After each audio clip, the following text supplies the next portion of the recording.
பரிசுத்த வேதாகமத்தில் யாக்கோபு 5ஆம் அதிகாரம் 17வது வசனத்தில் இப்படியாக வாசிக்கிறோம். எலியா என்பவன் நம்மை போல பாடுள்ள மனுஷனாயிருந்தும் மழை பெய்யாதபடிக்கு கருத்தாய் ஜெபம் பண்ணினான்.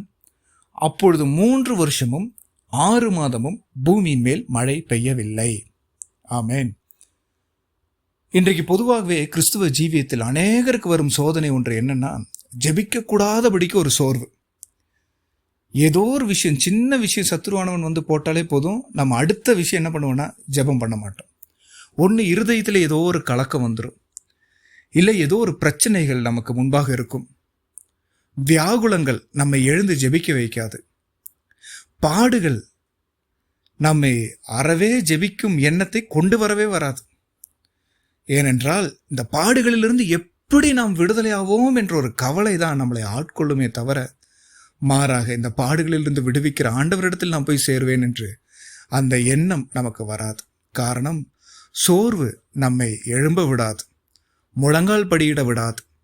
சோர்வின் சிந்தனை நமக்கு ஜெயத்தை தராது. ஆனால் இங்கே நாம் வாசிக்கிறோம், எலியா என்பவன் நம்மை போல பாடுள்ள மனுஷனாய் இருந்தும் அவன் கருத்தாய் ஜெபித்தான் என்று. அவன் பாடுகளிலும் ஜெபித்தான். சங்கீதம் 50ஆம் அதிகாரம் 15வது வசனத்தில் வாசித்து பார்க்கும்பொழுது, ஆபத்து காலத்தில் என்னை நோக்கி கூப்பிடு, நான் விடுவிப்பேன், நீ என்னை மகிமைப்படுத்துவாய் என்று. இப்ப நமக்கு எதற்காக இந்த பாடுகளை கர்த்தர் அனுமதிக்கிறார் என்றால், நாம் ஆண்டவரை மகிமைப்படுத்த வேண்டும் என்றுதான். பாடுகள் வந்தா ஆண்டவரை விட்டு பின்வாங்கி போக கூடாதுங்க. பாடுகள் வந்தா ஆண்டவரோடு சேர்ந்து நிற்கணும். அப்பொழுதுதான் அவர் நம்மை விடுதலையாக்கும் பொழுதுதான் அந்த அற்புதத்தையும் அந்த அதிசயத்தையும் நினைச்சு நம்ம ஆண்டவரை மகிமைப்படுத்தி கொண்டே இருப்போம். ஒரு விஷயம், நம்மளுக்கு பாடுகள் வருது அப்படின்னா நம்ம ஒன்று தெரிஞ்சுக்கணும், நான் ஆண்டவரை மகிமைப்படுத்துறதுல குறைஞ்சிட்டேன்னு அர்த்தம்.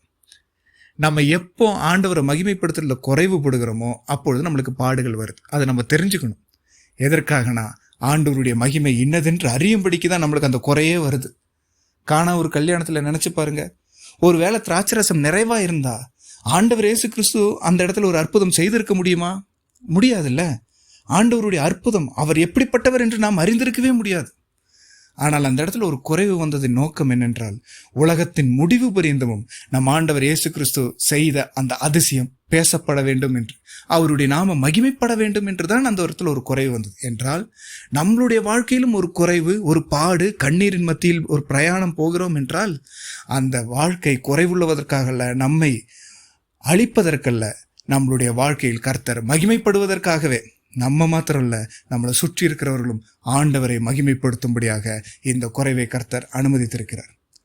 பிலிப்பியர் 4ஆம் அதிகாரம் 6-7 வசனம் வாசித்து பார்க்கும் பொழுது, நீங்கள் ஒன்றுக்கும் கவலைப்படாமல் எல்லாவற்றையும் ஆண்டவருக்கு தெரியப்படுத்துங்கள் என்று.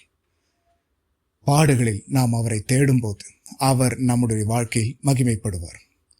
சங்கீதம் 34:17-18 வசனம், நீதிமான்கள் கூப்பிடும்போது கர்த்தர் கேட்டு அவர்களுடைய எல்லா உபத்திரத்திலிருந்து கர்த்தர் விடுவிக்கிறார் என்று எழுதியிருக்கு. என்றால் நம்மளுடைய வாழ்க்கையில் பாடுகள் வரும்பொழுது நாம் சோர்ந்து போய் ஜெபிக்காமல் இருக்கிறோம். அதுதான் நம்ம பண்ணுற தப்பு. நம்ம அப்படி இருக்கக்கூடாது. பாடுகளிலும் கர்த்தருடைய பாதத்தில் நாம் சேர வேண்டும். பாடுகளிலும் கர்த்தரை தவிர எனக்கு வேறு யாரும் இல்லை என்று அவரை விசுவாசிக்க வேண்டும். பாடுகளிலும் குறைவுகளிலும் கர்த்தரை நோக்கி கூப்பிடும்போது அவர் நம்மளுடைய வாழ்க்கையில் மகிமைப்படுவார். இன்றைக்கும் நம்மளுடைய இந்த குறைவு கர்த்தருடைய நாம மகிமைக்காகத்தான் தவிர நம்மை கைவிட்டதின் அடையாளம் அல்ல. எனவே சோர்ந்திருப்பீர்களா? கவலையற்று இருப்பீர்களா? ஆண்டவரை தேடுங்கள், ஆண்டவருடைய பாதத்தில் சேருங்கள். பாடுகளின் மத்தியிலும் கருத்தாய் ஜெபம் பண்ணுங்கள். கர்த்தர் இன்றைக்கு உங்களுடைய குறைவுகளை கிறிஸ்து இயேசுவுக்குள் நிறைவாய் மாற்றுவார். கர்த்தருக்காக காத்திருப்போம், அவருடைய வருகையில் சேர்த்து கொள்ளப்படுவோம். கர்த்தர் தாமே இந்த வார்த்தைகளை ஆசீர்வதிப்பாராக. ஆமேன்.